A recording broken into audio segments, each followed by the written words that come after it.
Welcome back, WNST Nashville, for all things Ravens related.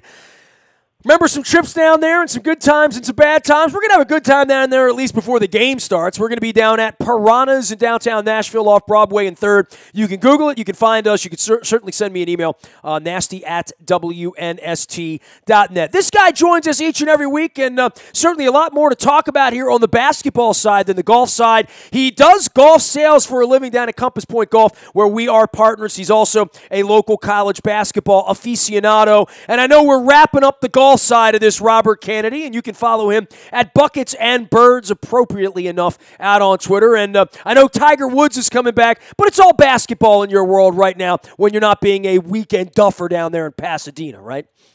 Absolutely, Nestor. Yeah, making that transition from, although fall golf is sometimes my favorite golf of the year, there's been some nice weather the last week or so that I've taken the opportunity to get out and get what some of the diminishing rounds that'll be, coming into play, but, you got to enjoy them while you can. But the good news is it gets colder on the course. That means it heats up in the gyms, as you'd say. So, we're less than 2 weeks away probably from the start of the college season official for the games. Everyone's been practicing, some exhibition games going on and everything. I made it out to a Towson exhibition game over last weekend where they played Bucknell, which was actually a really, a couple of years ago when they were doing the Bracket Busters, that would have actually been a really good Bracket Busters game.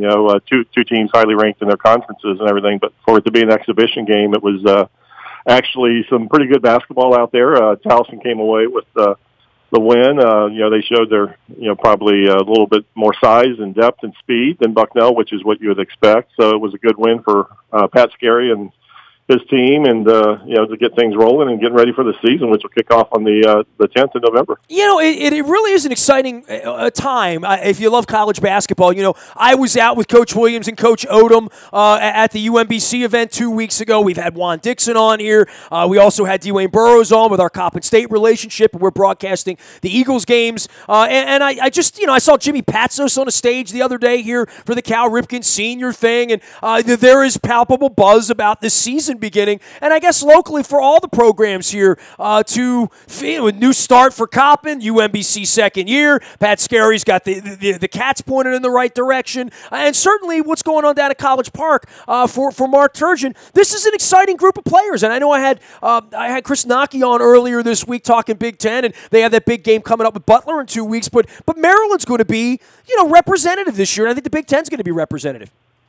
Oh, they are. I think, they've obviously the loss of Trimble, but other than that, they got a strong nucleus coming back. And with the three freshmen last year that played really well with Herder and Jackson and Cowan, and I think, they're expecting some different things out of Jackson and Herder this year. I think they're going to move them around a little bit, play Herder a little bit more on the outside, and move Jackson away from the stretch forward to more, maybe the three spot to take advantage of some of his athleticism. So it hurt with his three. So I think they'll be right up there, continuing again in the Big Ten. Michigan State brings back a lot, but the Big Ten's always strong. So good things for them. Again, a lot of the other teams we touched on, as far as the UMBC brings back a lot from a 20-win team last year. Towson brings back a lot from a 20-win team. Loyola brings back, I think, 80% of their scoring. The only one which really doesn't bring back a lot is Coppin State, but, they've got the new exciting tenure of Dixon beginning there, as we've touched on. So it's a lot to be excited about this year in the local basketball season. Yeah, you mentioned Bucknell coming in here and playing back in my high school days, 33 years ago. Mike Butts was a dear friend of ours, 6'11" guy. Went to Dundalk. Went off to Bucknell. We supported him with the Bison when Woolham was coaching the team, and I know you know Bo Smolka as well. A lot of Bucknell roots going on around here, including my old typing teacher, Alex Polanis, who went to Bucknell and recruited me onto the wrestling team back in 1982. So, I'm very, very familiar with Bucknell coming down, and they've always had a great basketball program. That was probably a nice little coup, and they're not in the same conference anymore. I remember a lot of Bucknell nights at the Towson Center, right? Yeah, they they're in the Patriot League now, which still brings them down to the area a couple times a year. Then they'll be playing Loyola and Navy and American down there in DC. So they definitely still it's a big area for them to recruit from. With the talent in this area and. Just a couple hours up the road there. So they're definitely still very relevant in this area. That, like you said, they've had some NBA players recently from a few years ago, Mike Masakis, I think, is still playing around the NBA a little bit. So, yeah, definitely. And, they were the predominant pick, unanimous pick to win the Patriot League again this year. So, a very, very good, solid program, and they showed very well the last weekend against Towson. It is weird with Baltimore and Bucknell. I mean, I walk around the harbor and I see people wearing Bucknell stuff. It's kind of weird. It's sort of more than, Shippensburg or Stony Brook or, Susquehanna or anything else I could see. For some reason, Bucknell sort of drills home for me. Maybe it's because my pal went there. And speaking of local schools, the Morcell situation for Maryland to be recruiting out of Baltimore, and I know Bino Ranson's on that as well. He's going to be an impact player for the Terps. I don't know that he'll be a starting five guy as a freshman, and I know we're hearing a lot about Bruno Fernando being the big guy down there at College Park, but Morcell and the Maryland pipeline, and you mentioned,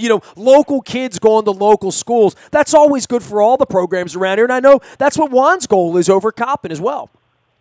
Absolutely. Yeah, they're expecting big things out of those two freshmen down there at Maryland, and, Morcell is definitely going to, like you said, may not start, but he's definitely going to get a lot of playing time, and, Fernando on the front line, where they've always been kind of the last couple of years is where they've needed some help and everything. But I talked to Juan Dixon at the Baltimore Media Day a few weeks ago when they had all the teams we just talked about, the Baltimore area schools there, and with him literally having grown up 5 minutes from the Coppin State campus, I mean, it can't be any more in his backyard. And that was one thing he and Gigi Smith and Todd Bozeman of Morgan State.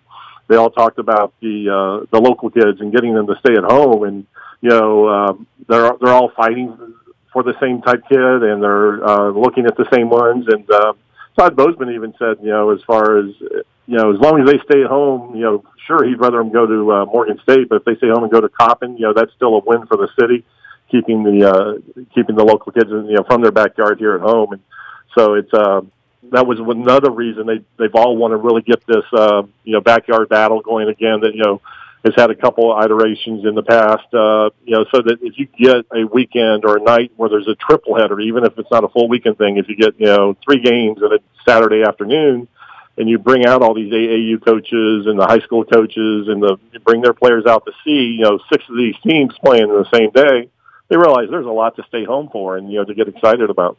We mentioned Loyola last week, and I don't know whether it was Loyola Marymount or Chicago. I'm pretty sure it was Chicago when I Googled up the schedule, but we haven't talked about the Greyhounds a little bit, and I did see Jimmy Patsos on the stage, so I always think of the green and silver and all that in Reitz Arena. They go out to Northwestern and play next week.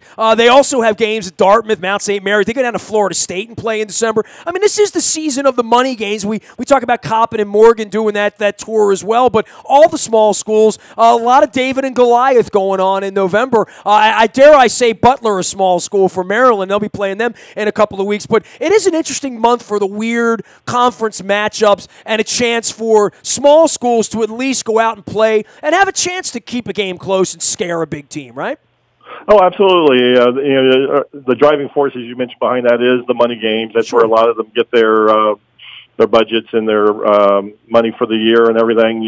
They have to go play some of those away games and get those money games. But also it gets them attention on the national level, if they were to either stay close or, even pull an upset. It happens every year. You never know where it's going to be, whether it's a Loyola beating a Northwestern, or a Butler beating a Maryland. Those are games that would get, the attention on SportsCenter and get the team mentioned and everything, and that's all a bonus for them. And may make it tough to reschedule them again a couple of years down the road, where Turgeon might say, thanks, no, we've done that before, but it's a chance, for their kids to play in a big arena, go to a big city, and kind of, it's a great experience all the way around for them. So, Loyola will be doing that, like I said, at Northwestern, who made the NCAA tournament last year for the first time ever. I think there was 6 teams that, have never made it. And, now I think they're down to 5 with Northwestern making it last year, and they bring back a lot. So, that'll be a good experience for Gigi Smith and his group out there. And, they, I think a week later, they play Towson at home. So that'll be one of the first,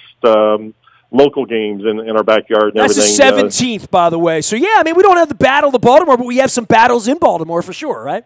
Absolutely, and they all pretty much do it, one-on-one. Towson will play UMBC, also Coppin will play, obviously, Morgan State and Loyola. So, it may not all be the same day in the same place, but before the conference seasons all really kick off, they will generally all play each other at least once in one form or another usually. He is Robert Kennedy. He is Buckets and Birds out on Twitter, and one of our defending champs around here from Compass Point Golf, where they're always hitting them straight out there on the good weather days at least. And Robert Kennedy, of course, going to be out covering local college basketball for us here at WNST. Tell us what's going on down at Compass Point, and we'll get to Tiger Woods. I'm going to save the best or the worst for last. I'm not sure, but anytime Tiger Woods and golf comes up, I think of you. Thanks, I appreciate that. I guess that's good company to be in one way or another.